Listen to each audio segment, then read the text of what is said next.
sir. I have been with your father and given him notice that the Duke of Cornwall and Reagan, his Duchess, will be here with him this night. Why is that? Nay, I know not. Have you heard the news? I mean, the whispered rumors, since that's all they have at this point. No, I haven't. What's going on? I haven't heard of the war brewing between the Dukes Cornwall and Aberdeen. Not a word. And you may hear about it soon. Goodbye, sir.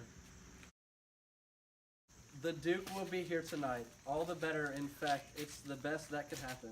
His arrival fits perfectly into my plan. My father ready to arrest my brother, and I have one risky thing to do. Fast work and a little luck are all I need.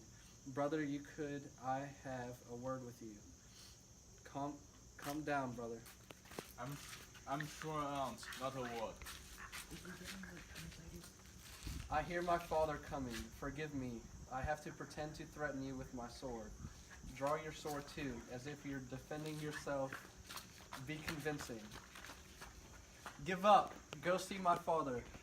Bring in some light. Run, brother. Torches, bring in the torches. Goodbye, then. If I had some blood on me, it would look like I'd fought more fiercely. I've seen drunk men do worse than this fooling around. Father, stop. Won't anyone help me? Edmund, where's your wicked brother?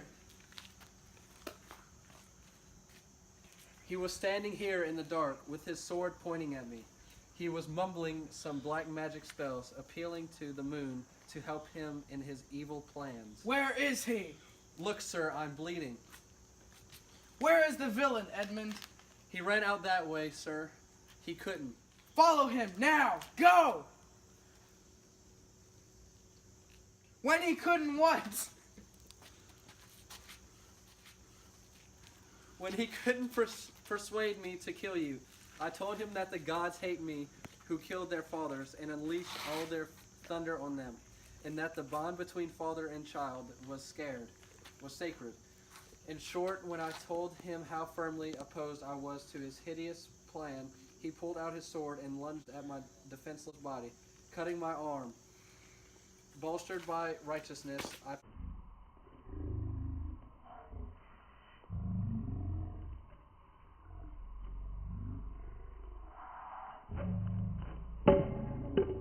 excitement, or perhaps because my shouting scared him, he ran away suddenly. Let him run far away. If he stays in this country, he'll be found. And if he's caught, he'll be executed. The Duke of Cornwall, my master and patron, is arriving tonight.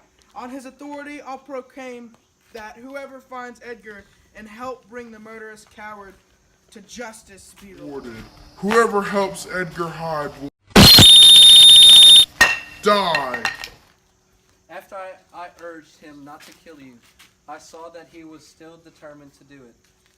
Enraged, I threatened to expose him. He answered, "You penless bastard, do you really think that if I came down to my word against yours, anyone would believe you? No, I deny whatever evidence you had against me, even if it were in my own handwriting, and turn it all into evidence against you and your plans to treachery. And you must think people are stupid if you believe they wouldn't realize all the motives you have for trying to kill me."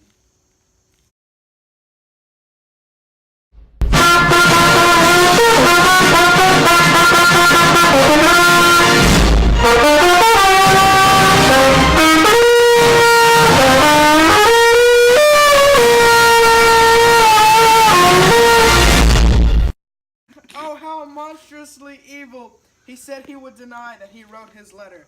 He cannot truly be my son. Listen, the Duke's trumpets. I don't know why he's come here. I'll forbid all ships from leaving our harbor. The villain won't escape. The Duke will agree with me on that. And I'll send this picture everywhere so that the whole kingdom will know what he looks like. And as for you, my loyal and true son, I'll find some way to make you my heir.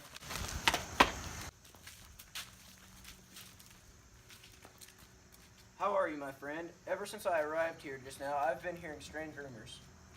If they're true, no punishment is harsh enough for the criminal. How are you, my lord? Oh, madam, my old heart is broken. Did my father's good son try to kill you? The one whom my father named your son Edgar. Oh, my lady, I'm ashamed to admit it. Was he friends with all those brawling knights who served my father? I don't know, madam. Oh, it's too terrible. To answer your question, madame, yes, he was friendly with those knights. There was no surprise they had a bad influence on him. They would probably put him up to killing old man Gloucester to get his money. Tonight I received a letter from my sister telling me all about them, and warning me not to be at home in case they come stay at my house. And I won't be there either, Edmund. I've told you, you've acted like a true son to your father. I just did my duty.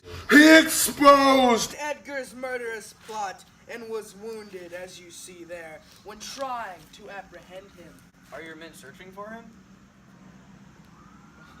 Yes, my lord.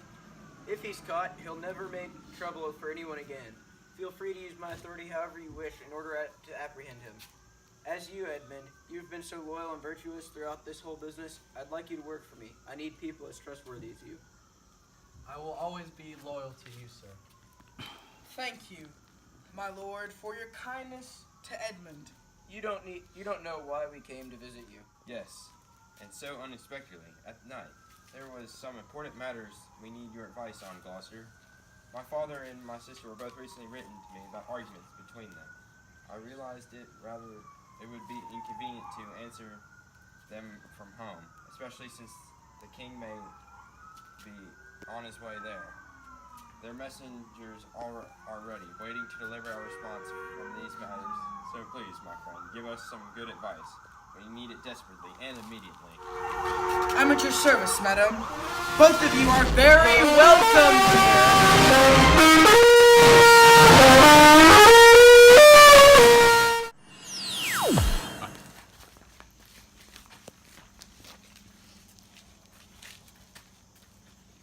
Good morning to you, friend. Do you work in this house? Yes, I do. Where should we stay our house? In the mud. Please, sir, be kind to me and tell me. I won't be kind to you. In that case, I don't much care for you either. If I could get my hands on you, I'd make you care. Why are you talking to me like this? I don't even know you. Ah, but I know you. Who am I then? You're a lowlife, a rascal who eats leftover scraps. You're an ignoble, arrogant, shallow, vulgar, pretentious, conceited, filthy, third-rate servant who thinks he's something special. You're a cowardly, lawyer-loving bastard, a vain, brown-nosing, prissy scoundrel who'd pimp himself out to advance his career. A bag lady. You're nothing but a lowlife, a beggar, a coward, and a pimp. The son and heir of a mutt bitch. I'll beat you until you whine and cry if you deny the least bit of this. Oh! What on earth you are to slander someone you don't know and who doesn't know you? What a shameless jerk you are to pretend you don't know me. It was just 2 days ago that I tripped you and beat you up in front of the king. Draw your sword, scoundrel. It may be nighttime, but there is enough moonlight to fight 5. I'll make ground beef out of you.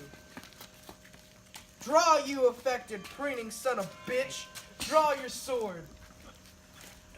Get away from me. I have got nothing to do with you. Draw your sword, you jerk. You come here with letters against the king and you take his conceited daughter's side. Against his royal highness, draw your sword, scoundrel, or I'll slice your thighs like flank steak. Draw your sword. Come on. Have, Murray, have. Fight, peasant. Don't run away, scoundrel. Stand and fight, you overdressed servant. Fight!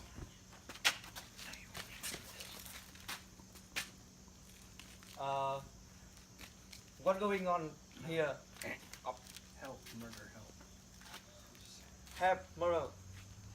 Murder. What's going on here? Get away from each other. Well, kid, let's see you fight.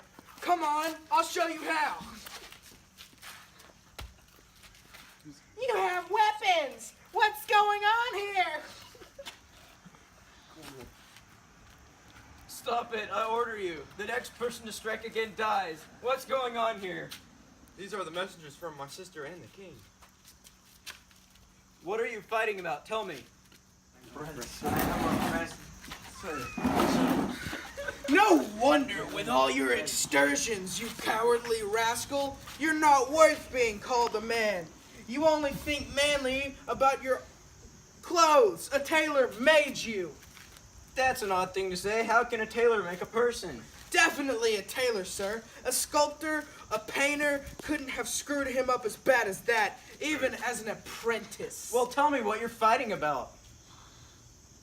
This old roof here, whom I didn't kill because he's so old. You useless bastard! You're like the letter Z, a totally unnecessary addition to the alphabet. My lord, please let me grind this lumpy lowlife into a powder and use it to plaster up the bathroom walls. You didn't kill me because I'm so old, you fawning dog! Calm down! Don't you have manners, you savage? Yes, sir, but not when I'm enraged.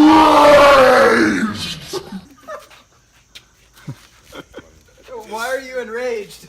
I'm angry that a dishonorable lowlife like this wears a sword like a gentleman. Smiling swindlers such as he undo the sacred bond that unite people together and only encourage the unreasonable passions of their masters. They foster both rage and apathy. They say yes and no, turning their noses whichever way the wine. They blindly follow their masters' impulses like dogs. Damn you, ugly, stinking face. Are you laughing at what I say? If I were a fool, if I had my way with you right now, I'd send you back to where you came from. Are you insane, old man? What did you start quarreling over? Just tell us. I couldn't hate that jerk over there any more than I do. Why are you calling him a jerk? What did he do to you? I don't like his face. Oh. But maybe you don't like mine, or his, or hers either. I'm used to telling the truth, sir, and I have to say that I've seen better faces than those there. This guy who's been praised for his honest bluntness and who now insolently pretends to be plain-spoken and twists the natural meanings of words, no flattery for him? No, sir. He's honest. He's got to speak the truth. If people take what he says, fine. If not, he's got truth on his side. I know this his type. He's sneaky behind all his so-called bluntness, sneakier than 20 brown-nosed bootlickers who only tell you what you want to hear.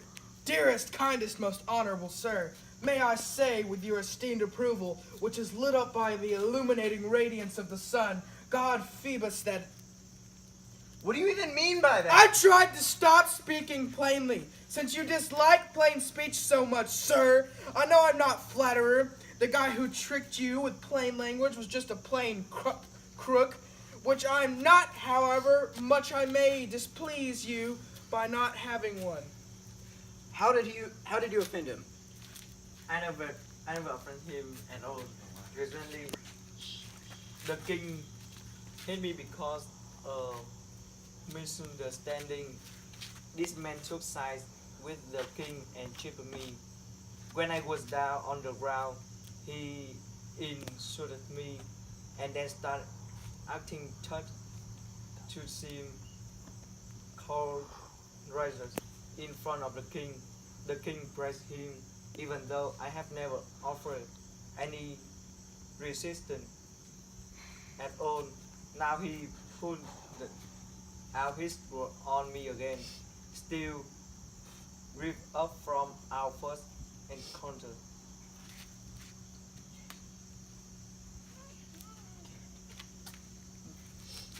These cowards managed to make fools of brave men. Bring out the stocks. We'll teach you, you stubborn old bastard, you arrogant show-off. Sir, I'm too old to be taught anything. Don't put me in the stocks. I serve the king who sent me here. If you put me in the stocks, you'll insult both as a king and as a man. Bring out the stocks. I swear on my life and honor he'll sit here in the stocks until noon.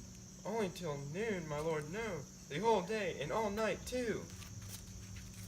Ma'am, you wouldn't treat me like this. if I were your father's dog. But since you're his scoundrel servant, I will. Stocks are brought out. This guy's exactly the kind of person your sister warned us about. Come on, bring in the stocks now. I beg you not to do this, my lord. He's done wrong, and his master the king will punish him for it. But the kind of punishment you propose is more suited to petty shoplifters than to royal attendants. The king will be offended to find out that his messenger is so badly treated. I'll take responsibility of that.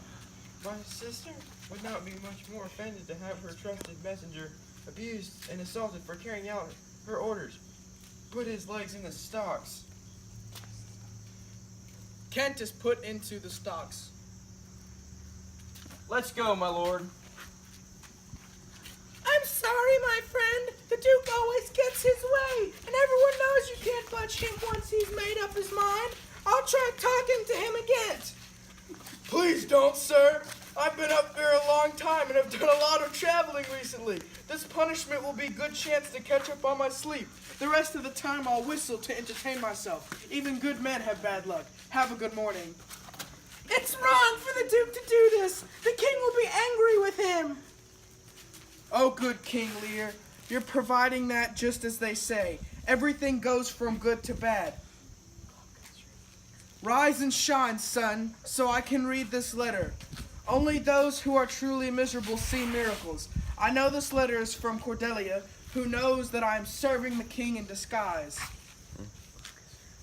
She says that she will have time, now that she's away from the monstrous conditions here, to find a way to fix things. I'm exhausted. I've been awake too long. This fatigue gives me an excuse to shut my eyes so I can't see myself humiliated in the stocks. Good night, Lady Luck. Smile and spin your wheel of fortune again.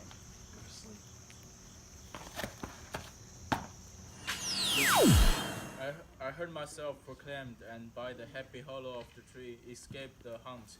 No pole is free, and no place that guard and most unusual vigilance does not attend my taking.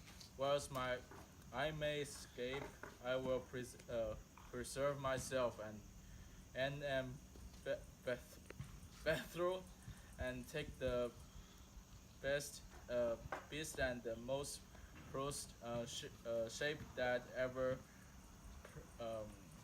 puny in the contempt of man. Both near the beast, my face will agree with filth, blanket my lines. If all my hair in nose, and with present nakedness out face, with wind and persecution and of the sky.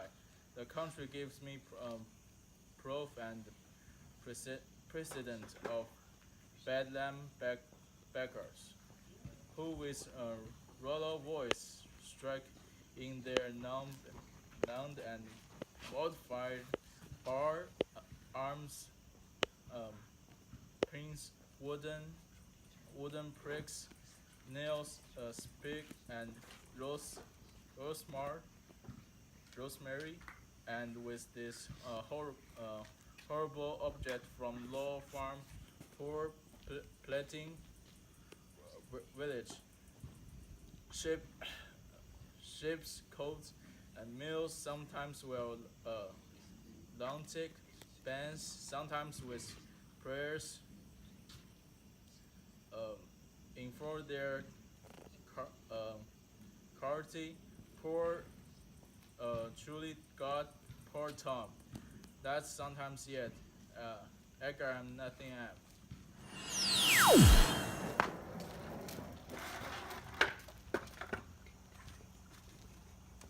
It's strange that Reagan and her husband left their house without sending back my messenger.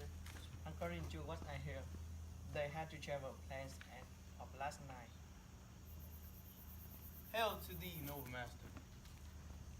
What's this? Are you sitting around in this humiliation to amuse yourself? No, my lord. Haha, that's a nasty garter belt you tie up horses by their heads, dogs, bears by their necks, monkeys by their wrists, and humans by their legs. When a person's prone to wanderlust, he has to wear wooden socks, like a chastity belt around his ankles. Who could have misunderstood your assignment so completely as to lock you up like this? Your daughter and son-in-law. No! Yes, I'm telling you no. I'm telling you yes.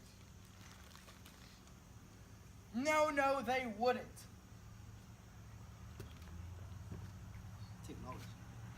Yes, they have. By the god Jupiter above, I swear no. By Juno, I swear. They wouldn't dare. They couldn't. They wouldn't.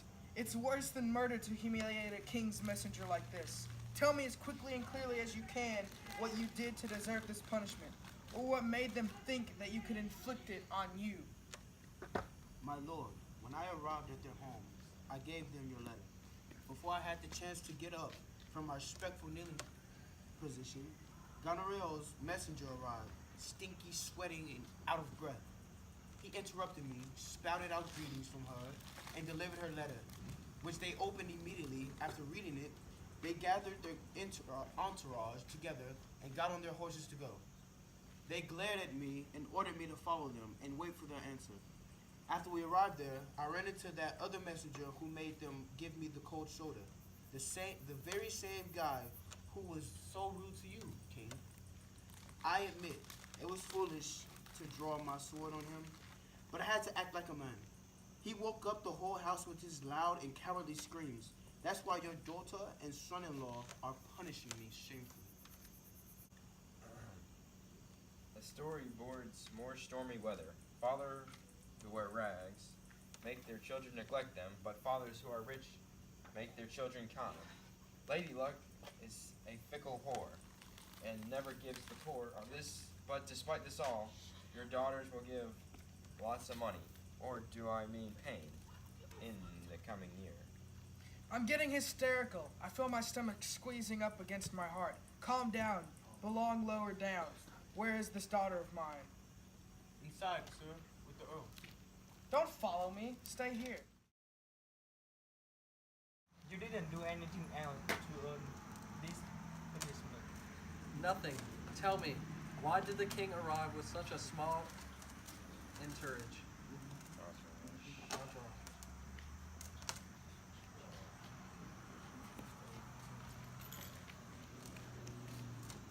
If they'd put you in the stocks for asking that question, you would have deserved it.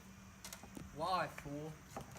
You need to learn what ants have or know well about winter. There's no point of slaving away if there's no hope for profit. Serving the king will get you nowhere. Anyone can see that. Even the blind man can smell the stench of his misery. Now, when you see a huge wheel rolling downhill, you shouldn't try to hold on to it, or you'll break your neck.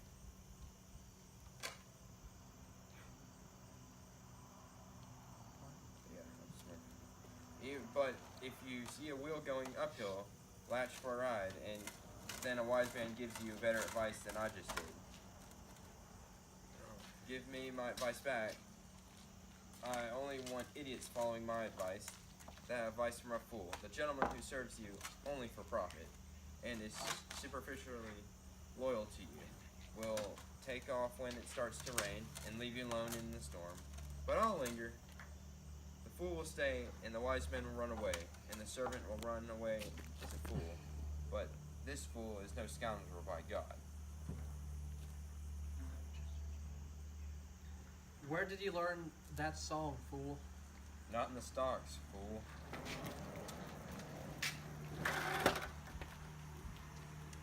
How can they refuse to speak with me? How can they say that they're sick or exhausted, or that they have traveled all night? They're playing with me. These are tricks. This is a rebellion. Go ask them again and make them see this time. My dear lord, you know how passionately stubborn the Duke is. He never changes his mind. Hell! Damn it all to hell! Passionately? What passion? Gloucester, I want to speak with the Duke of Cornwall and his wife. My lord, I informed them as much. Inform them? Do you understand what I'm saying, man? Yes, my lord. The king wants to speak with Cornwall. The father wants to speak with his daughter. He orders them, he begs them. Did you inform them of that? This is unbelievable. Passionate? The passionate Duke? Tell the hot-headed Duke that but no, not yet. Maybe he's not feeling well. When we're ill, we can't carry out our duties as well as when we're healthy. When our bodies are out of order, our minds can't function properly. I'll hold off and subdue my impulsive temper, which makes me judge a sick man as if he were well. A curse on my royal power. Why should he sit here like this? The fact that they punished him convinces me that Reagan and the Duke are avoiding me on purpose. I want my servant released. Go tell the Duke and his wife I'll speak to them right now at once. Tell them to come here and hear me out, or else I'll beat a drum at their bedroom door until they can't sleep anymore. I just want everything to be all right between you. Oh, my heart. My heart is rising into my throat. Stay down, heart. Good morning to you, both. Hail to your majesty. Woo! Glad to see you, Your Highness. I believe you are, Reagan. You know why I think so? Because if you weren't glad, I'd divorce your dead mother. Because I know she cheated on me, any true daughter of mine would definitely be glad to see me. Oh, are you free? We'll talk about it later. My dear Reagan, your sister's not worth anything. Oh, Reagan, she's torn me apart with unkindness, like a vulture. Right here. I can't hardly speak. You'll never believe how monstrously. Oh, Reagan. Calm down, sir, please. I hope there's been a misunderstanding. It's more likely that you don't know how to appreciate her than that she'd even fail in her duties as a daughter. How do you mean? I can't believe my sister would neglect her obligations in any way if she restrained your rowdy knights. She had such a good reason that you can't blame her for it. I curse her! Sir, you're old. Your life is stretched to its limits. You should let others take care of you and submit to people who better than you do what's good for you. Please go back to Goneril's house. Admit you were wrong. Apologize? Do you think this kind of thing is appropriate for the royal family? Dear doctor, I admit I'm old. Old people are useless. I'm begging you, on my knees, to give me food, clothes, and a bed. No more, please. There are ugly antics. Go back to my sisters. Never, Reagan. She's sent away half by knights, glared at me, and aimed her venomous insults straight at my heart. She and her ingratitude can go to hell. I hope she gets sick and becomes lame. Shush, sir, please. I hope lightning strikes her in the eyes. I hope poisonous swampy fog covers her face and ruins her complexion. Oh dear gods, that's how you talk about me when you're in this mood. No, Reagan. I'll never curse you. You're so gentle, you'd never be harsh like her. Her eyes are vicious, but yours are comforting. You'd never deny me my pleasures, downsize my entourage, insult me thoughtlessly, reduce my allowance, or lock me out of the house. You know better than she does how important the duties of a child to a parent are, and the responsibilities that come from gratitude. You haven't forgotten the half of the kingdom I gave you. Sir, let's get to the point. Who put my messenger in the stocks?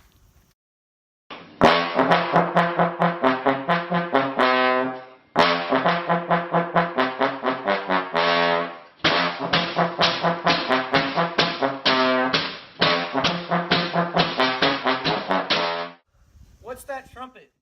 I know it. It's my sister's. She'll be here soon, just like her letter said. Has my sister arrived? This is a lowlife who basks in the reflection of the fading glory of the women he works for. Get out of my sight, scoundrel! What do you mean, Your Highness? Who put my servant in the stocks, Reagan? I hope you didn't know anything about that. Ah, who is this?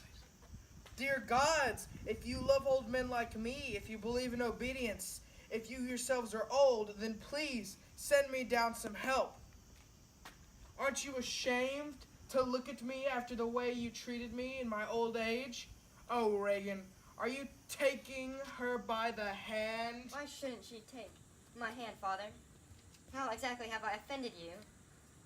Just because a senile man with a poor judgment calls something an insult doesn't necessarily mean it is one. Oh, how can the sides of my body hold in my grieving heart? How did my messenger wind up in the stocks? I sent him there, sir, but his crimes deserved a worse punishment. You? You did it? Please, Father, since you're weak, act like it. Get rid of half your nights and go back to spend the rest of your month with my sister. Afterward, you can stay with me. Right now, I'm away from home and can't provide you with proper care. Go back with her? Send away 50 of my nights? No, I'd rather renounce living in a house and wander in the open air in the hardships of poverty. As a friend of the wolf and an owl, go back with her.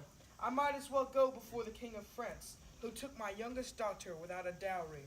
Kneel before his throne and beg him to give me a tiny pension to stay alive. Go back with her?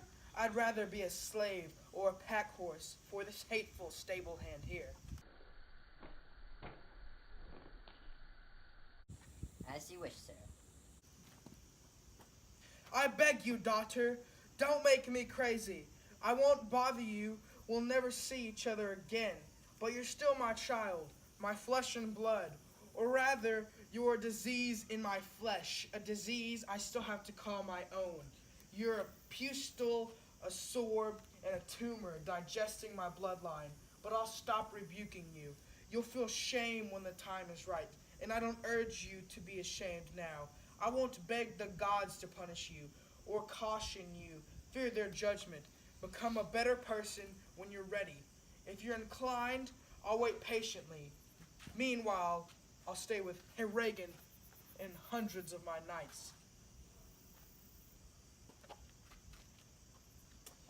It's not quite that simple. I wasn't expecting you, and I'm not ready to receive you. Clear's hear what Gonorrhea is saying. We're trying to be reasonable while you're so upset, and we understand that you're old, but Gonorrhea knows that she's doing. Do you mean what you've just said? Yes, I do.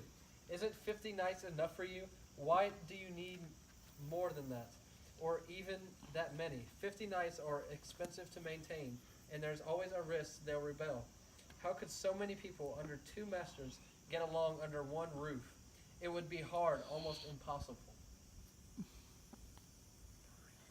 Why couldn't you be attended by my servants or by Reagan's? Yes, why not, my lord?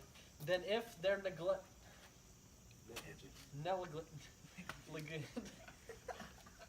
we could control them. Now that I think about the danger of these nights, if you come to stay with me, please bring no more than 25 of them with you.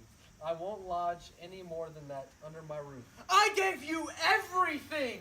And it was about time to.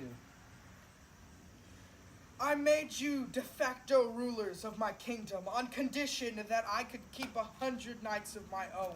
Why should I now have to make do with only 25? Reagan, is that what you said? Yes, I'll say it again, my lord. No more than 25. Bad people start to look better in comparison with worse people. Not being the worst daughter deserves some praise. I guess I'll go stay with you. Then your 50 is twice her 25, so you must love me twice as much as she does. Hear me out, my lord. Why do you need 25 nights or 10 or 5 when you're staying at a house with a staff is double that at your service? Why do you even need one? Oh, don't ask me why I need them. Even the poorest beggars have some meager possessions. They don't really need if you allow people no more than what they absolutely need to survive. Then a human life is no better than an animal's. You're a well-dressed lady. If you dressed only to stay warm, you wouldn't need these gorgeous clothes you're wearing, which don't keep you warm at all. If you want to talk about true needs, what I really need is patience. Oh gods, give me patience. You see me here, gods, a grieving old man, as wretched in his grief as he is in old age. If you're the one setting my daughters against me, don't let me be foolish enough to take it lying down. Give me noble anger, and don't let any womanly tear fall on a man's cheek. No, you monstrous hags, I'll get revenge on both that will make the whole world. I will do such things. I don't know what I'll do exactly, but it'll be devastating. You expect me to cry? Well, I won't. In Wilmington, North Carolina, right at the Intracoastal, and we're in one of these bands. This is about as nasty as bands like this last night. Then the eye wall this morning, we were not on TV. It was a dark and raucous night at the hotel. And this wind gusting again over 60 miles an hour.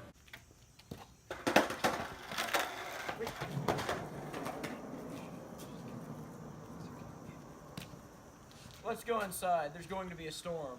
This is a small house. There's no room for the old man and his followers. It's his fault that he's all worked up like this.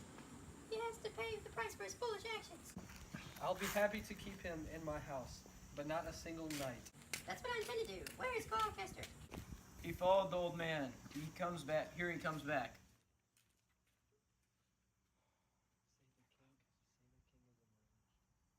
The king is angry.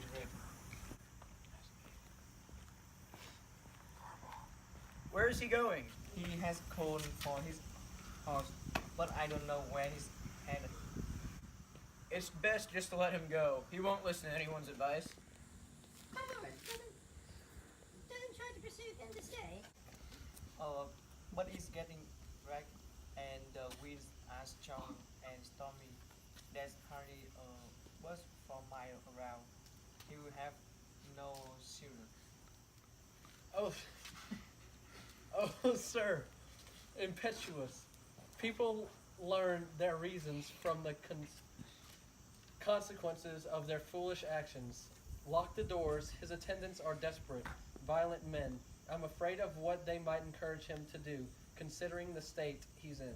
Lock the doors, my lord. It's a wild night. Reagan gives good advice. Come in and out of the storm.